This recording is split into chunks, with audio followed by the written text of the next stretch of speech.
everyone, welcome to my channel. In today's videos, I will try to explain what MCP Server is. In order to do that, first we need to understand what is the need of the MCP Server. So let's start with the simple example of ChatGPT, where we generally know the ChatGPT can provide response based on your text. Okay, what if you want your ChatGPT to perform some action? For example, add an event to your calendar.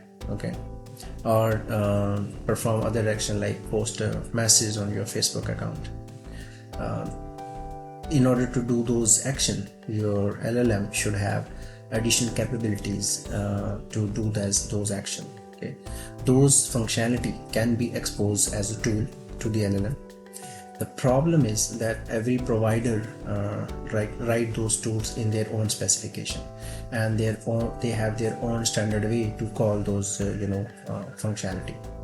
So in order to come to the common ground, the MCP was introduced as a standard protocol to define those tools and functionality, so that any provider can write tool based on that specification, and any LLM can understand those tools, how to call that functionality. So that gave a lot of capabilities to the LLM.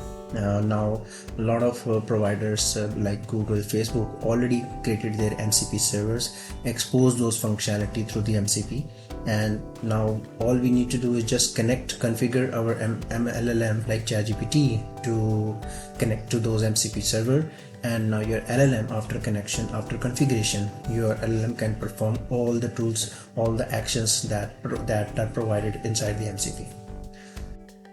So that's it for MCP server. I already have one tutorial in my channel where I've configured an existing MCP in VS Code, and I use that in GitHub Copilot. I will put the link in the description.